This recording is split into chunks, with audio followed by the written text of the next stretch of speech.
is I.C.E. Today we will continue with our Foundation Chinese study, and the content again is from page 2, number section, and today we will continue with number 5.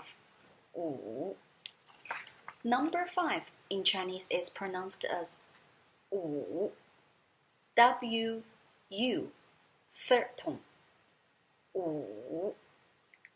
And in daily life, of course, other than the very common words like Friday, 星期五, or May as the month, 五月, or number 5, 五号, like line number 5 if you take subway, that's 五号线.